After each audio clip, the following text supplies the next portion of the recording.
Hello, I'm Mike Biffle, and I made, well, this game. Thomas Was Alone. Thank you for buying a copy. That's very kind of you, unless you've pirated it, in which case, please go and buy a copy. It's in sales quite regularly, hopefully. It's weird speaking to you from the past. So, this is Thomas. He was named originally by the community. The game's name, Thomas Was Alone, was arrived upon by a friend of mine who sarcastically suggested I should call the game Thomas Was Alone because that's emo, and emos would like it, and emos post links, which was sarcastic and lame in a weird way, but also actually weirdly right. We found that people were associating the red rectangle at the start of the game with the name Thomas, so giving the game that name immediately started a story going. And that happened in lots of ways throughout the game, and I'll talk about that a little bit more.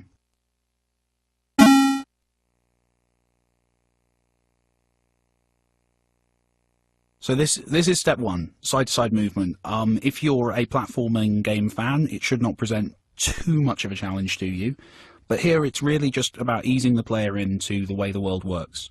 Seeing gravity for the first time, understanding how falling feels, and then actually kind of talking about that in the voiceover to kind of have a bit of fun with it. It's also introducing the idea of a narrated story, and it's introducing Thomas, so we hopefully kind of do quite a few things here at the same time. It also does the job of setting up Thomas as an inquisitive character. This is really important, and he becomes inquisitive, he becomes more and more interested by the world and tries to make assumptions about it, and that's kind of what his character's all about, at least at the start. Thomas decided to start listing his observations for posterity. 1. The whole alone thing. 2. Portals. They led somewhere. He'd yet to work out where. 3. Falling. Thomas was absolutely fantastic at falling. He was almost as good at falling as he was at observing.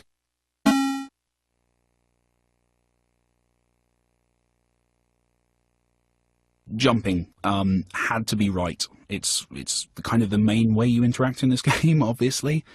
I did a lot of research. I got kind of obsessive about it. It took me, I was still fiddling with the jump physics, I think, about 3 weeks before I launched the game. So it's something that just got fiddled with and fiddled with and fiddled with. It had to feel right. And yeah, there's one problem here actually, and we'll talk about problems on this as well. I think the biggest issue here was that the speech is a bit misjudged. It takes a little bit long to get through, so most players when they play the game have already jumped and are at the exit by the time Danny suggests that they should jump. So I think that's an issue throughout a few of these first levels. So I think going back I would have done maybe a bit briefer here.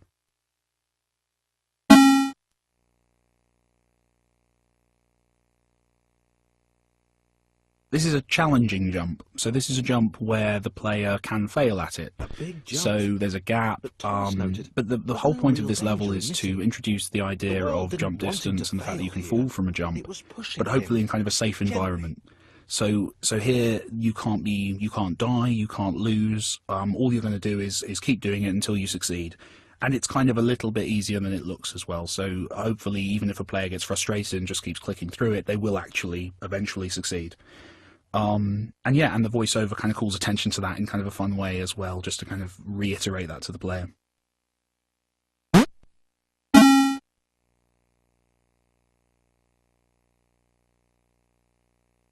I played a lot of Uncharted before making this level, and it's kind of inspired by that kind of those kind of scripted moments in games.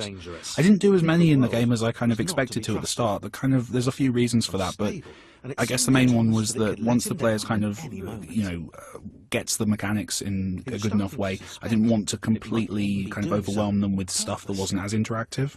But here it's cool because it sets up failure for the first time. It sets up what failure looks like, it sets up challenge, but it's not real. So you can't fail this map unless you run backwards. If you run forwards, the columns don't fall until you've actually left them, which hopefully kind of does the job of explaining that a little bit better.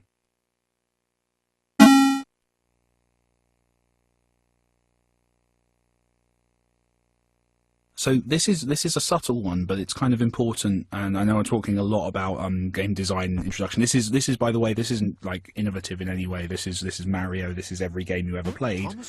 But I think it's kind of interesting to go through the steps. So here, this is a very specific skill. This is this is jumping up onto steps, but pressing jump and then moving once you've pressed jump. So here, if you just hold down, you know, the direction key and then jump, you're actually going to hit the bottom of a staircase.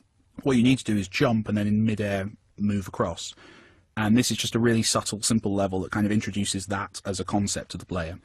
They don't actually have to do it that much in the main game, but it's useful to just kind of make sure that that's something I know the player can do at this early stage.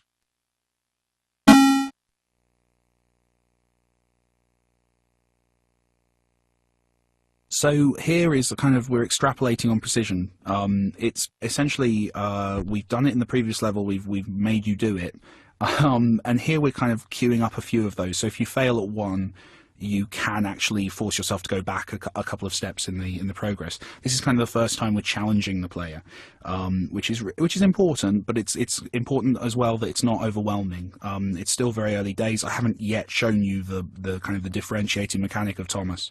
So it's again just kind of bringing players up to speed with stuff and starting to show them how a game would work in this space. It might have been paranoia again, but Thomas could have sworn the world was becoming more complicated. It always seemed to be one step ahead of his skills. It had been designed just for him. He wondered why. Was the world testing him? No, too obvious.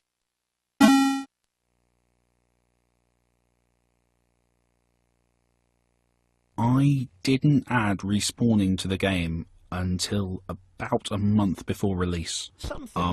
It's a classic example of something that every playtest I ever did. So basically, if you died in the game previous to a month before it came out, you were basically reset the level. So it didn't matter how much progress you'd made, you'd reset the level to the very start of the level, and your characters back where they started. Which means that you could, if you died late on in a level, lose about 5 minutes of gameplay.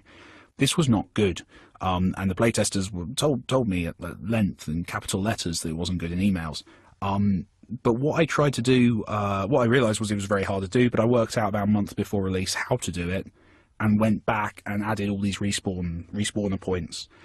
And I'm so glad I did. If I hadn't done that, I think the game would have got very, very, very, very tedious instead of its current level of kind of reasonable tediousness. It's also the reason why I think the game, sometimes people feel the game might be a little bit too easy, because I built the levels with that kind of failure in mind. So as you go through most of the levels in Thomas, they actually get easier as they go on, because I didn't want players to get frustrated. So I think that might be something I should make sure that I have the respawning system planned more than a month before release next time.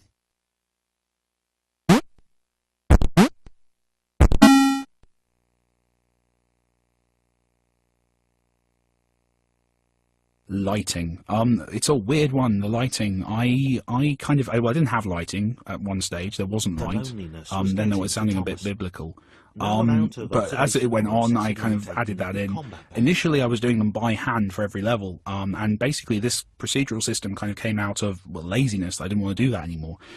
And weirdly, as a side effect of that, it was cool, and the shadows moved and could be kind of related to placement of objects, placement of characters, and it was good. It's actually faked, because the game was made in free Unity. I didn't have any shadows within the game kind of proper, so what I did was they're kind of stretched rectangles.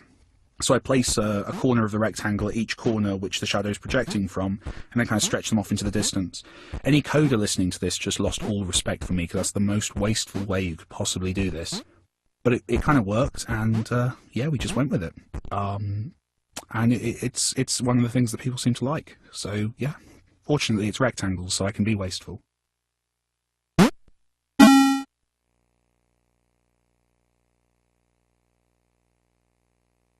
Okay, so this is the moving platform corridor. This was an attempt to bring in something that's going to become very important in a very short amount of time, the moving platforms.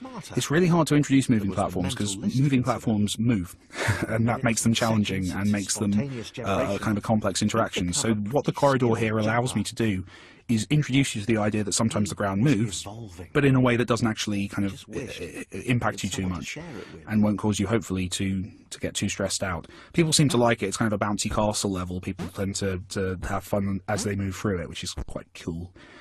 And yeah, it looks interesting, and hopefully it just kind of introduces the concept.